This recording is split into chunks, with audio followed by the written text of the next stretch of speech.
संभल में अपहरण के बाद दो भाइयों की हत्या से सनसनी। बहन से शादी की जिद पर अड़ा था मौसेरा भाई। भाइयों के पिता रामातौर का आरोप है कि धनवीर उसकी बेटी से शादी करना चाहता था। वह इसके लिए उन पर दबाव बना रहा था। नहीं मानने पर बेटों की हत्या करने की धमकी दे दी थी। उत्तर प्रदेश के संभल से डबल मर्डर की सनसनीखेज वारदात सामने आई है। विवाह समारोह में शामिल होने गए दो भाई लापता हो गए। एक भाई अमरपाल 14 साल का शव घटना के 4 दिन बाद पड़ा मिला तो 17वें दिन छोटे भाई कमल सिंह 9 साल का शव भी एक तालाब में सड़ी गली अवस्था में तैरता हुआ मिला। शव को कुत्ते नोच रहे थे। वहां खेल रहे एक बच्चे की नजर उस पर पड़ी तो वह चीख पड़ा। थाना बहजोई इलाके के गांव मेथरा धर्मपुर निवासी रामातौर के बेटे अमरपाल और कमल सिंह अपनी ननिहाल गांव मझोला गए थे। बीते 26 नवंबर को यहां से एक बारात जानी थी। दोनों भाई कुछ अन्य लोगों के साथ पिकअप वाहन में सवार होकर जा रहे थे। रास्ते में बाइक से पहुंचा धनवीर दोनों भाइयों को अपने साथ लेकर चला गया। धनवीर इनका रिश्ता का मौसेरा भाई बताया जा रहा है। वह बदायूं का रहने वाला है।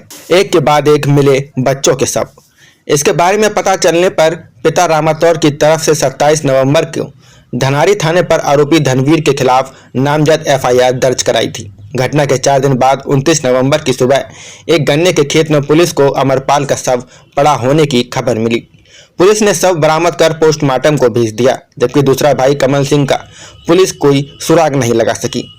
जबकि लापता कमल सिंह को कई थानों की पुलिस और एसओजी टीम उसकी तलाश में लगाई गई थी। इसके बावजूद दूसरे बच्चे का कोई पता नहीं चल सका। घटना के 17वें दिन कमल सिंह का शव गांव भकरौली के रेलवे क्रॉसिंग के पास बने एक तालाब में तैरता देखा गया। प्रत्यक्षदर्शियों का कहना है कि शव बुरी तरह से सड़ गल चुका था और कुत्ते नोच रहे थे। रामातौर के 2 बेटे और एक बिटिया थी। उनके दोनों बेटे अमरपाल और कमल सिंह को अपहरित करके हत्यारे ने दोहरे हत्याकांड की वारदात को अंजाम दे दिया। दोनों बेटों की निर्मम तरीके से की गई हत्या के बाद परिजनों का रो रो कर बुरा हाल है। गांव में मातम छाया हुआ है। ग्रामीणों की जुबान से बस यही सुना जा सकता है कि बहुत बुरा किया। सैकड़ों की संख्या में लोग इसी दुख की घड़ी में सांत्वना देने पहुंच रहे हैं। रामातौर के मुताबिक उनके रिश्ते के साड़ू का लड़का धनवीर उनके घर पिछले दिनों पहुंचा था। उनकी बेटी से जबरिया शादी करने का दबाव बना रहा था। जब विरोध किया तो आरोपी युवक ने अभद्रता करते हुए मारपीट की। वहीं बेटों को मार डालने की धमकी दी। शादी समारोह में जा रहे दोनों बेटों को आरोपी बहाने से बाइक पर बैठाकर अपहरण कर ले गया और दोनों बेटों को मार दिया।